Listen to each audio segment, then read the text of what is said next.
السلام علیکم ورحمۃ اللہ وبرکاتہ۔ پروگرام اصلاح کی راہیں کے ساتھ آپ کی خدمت میں حاضر ہیں۔ مساجد ہماری اجتماعی عبادت گاہیں ہیں۔ بہت سارے لوگ مسجد میں نماز پڑھنے کے لیے حاضر ہوتے ہیں، تو مسجد میں جب ہم آتے ہیں تو وہاں پر جوتے اتارنے کی ایک مخصوص جگہ ہوتی ہے، جہاں پر نمازی حضرات اپنے جوتے اتار کر کے آگے مسجد میں چلے جاتے ہیں۔ اب جو لوگ پہلے آتے ہیں وہ پہلے جوتے اتار دیتے ہیں، اور جو بعد میں آتے ہیں ان میں سے کچھ لوگ ایسے ہوتے ہیں کہ وہ پہلے آئے ہوئے لوگوں کے جوتوں کے اوپر سے گزرتے ہوئے جاتے ہیں، اور جو جوتے پہلے لوگوں نے اتارے ہوتے ہیں وہ ان کے جوتے جو ہے وہ اوپر سے گزرنے کی وجہ سے وہ خراب کر دیے جاتے ہیں۔ تو ایسی صورتحال میں جب وہ نمازی حضرات نماز پڑھ کے باہر آئیں گے اور وہ دیکھیں گے کہ ان کے جوتے جو ہیں وہ خراب کر دیے گئے ہیں، تو وہ یقیناً ایسی صورتحال کو دیکھ کر وہ کسی ان بعد میں آنے والوں کی تعریف نہیں کریں گے، انہیں اچھے الفاظ سے جو ہے وہ یاد نہیں کریں گے، بلکہ یقیناً وہ اس پر غصہ کریں گے اور اس پر ناراضگی کا اظہار کریں گے، اور جو ہے ممکن ہے کہ وہ لعن طعن کرنا جو ہے وہ شروع کر دیں کہ جو بعد میں آئے ہیں انہوں نے جو ہے اس چیز کا خیال نہیں کیا، اور وہ جوتے اپنے پہن کر جو ہے وہ اوپر سے جوتوں کے جو ہے وہ گزرتے رہے ہیں، اور ان کے اوپر سے گزرنے کی وجہ سے جو ہے وہ دوسرے لوگوں کے جوتے جو ہیں وہ خراب ہو گئے ہیں۔ عموماً یہ ہوتا ہے کہ بعض لوگ جو ہے وہ بند جوتے پہن کر آئے ہوتے ہیں اور انہوں نے جرابیں پہنی ہوتی ہیں۔ جب اس طرح کوئی آدمی اپنے جوتے پہن کر ان کے جوتوں کے اوپر سے گزرتا ہے تو یقیناً جو جوتے پڑے ہوئے ہوتے ہیں وہ خراب ہو جاتے ہیں، ان کو مٹی لگ جاتی ہے، تو پھر ایسی صورتحال میں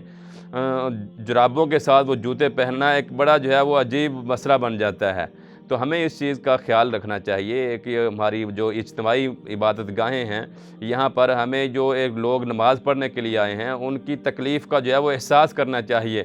کہ کسی کو ہم جو ہے وہ اس طرح بھی تکلیف نہ پہنچائیں کہ وہ ایک جو جوتے پڑے ہوئے ہیں ہم ان کے اوپر سے گزر جائیں۔ اگر کوئی آدمی بعد میں آیا ہے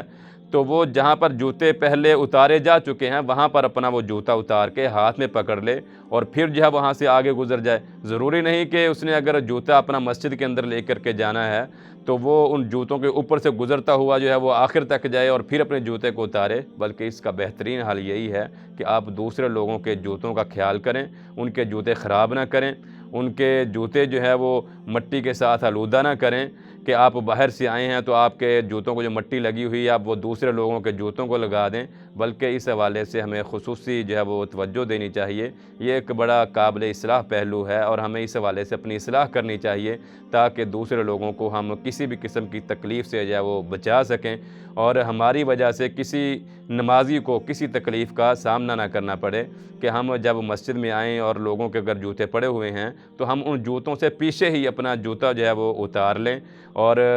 اس طرح جو ہے وہ اس جو جوتے پڑے ہوئے ہیں ان کو کسی بھی قسم کی مٹی لگنے سے جو ہے وہ محفوظ رکھ سکیں۔ اور اسی طرح ہم اس موقع پر ایک اور بھی جو ہے وہ لوگوں کی خوشی حاصل کر سکتے ہیں کہ اگر کوئی آدمی وہ جو مسجد میں جوتے پڑے ہوئے ہیں ان جوتوں کو اگر کوئی اوپر نیچے پڑے ہوئے ہیں، ٹیڑھے ہوئے پڑے ہیں، تو ان کو اگر سیدھا کر کے رکھ دیں تو یہ بھی ایک مسجد کے ماحول کو اچھا بنانے والی بات ہے، بجائے اس کے کہ وہ نمازی حضرات بعد میں آئیں اور جوتے ایک دوسرے کے اوپر پڑے ہوئے ہوں، کسی کا جوتا کہاں گیا ہو پڑا ہوا ہو، کسی کا جوتا کہاں گیا پڑا ہوا ہو۔ تو یہ اگر کوئی آدمی یہ کام بھی کر دیا کرے تو یہ بھی ایک اچھی بات ہے۔ تو اس حوالے سے بہرحال ہمیں جو ہے وہ توجہ دینی چاہیے کہ ہمیں جو مسجد میں جوتے پڑے ہوئے ہیں لوگوں کے ان کے اوپر سے نہیں گزرنا چاہیے، لوگوں کو تکلیف سے بچانا چاہیے اور لوگوں کے جوتوں کو جو ہے وہ اس کسی بھی قسم کی گندگی سے یا کسی بھی قسم کی مٹی وغیرہ سے محفوظ رکھنے کی کوشش کرنی چاہیے۔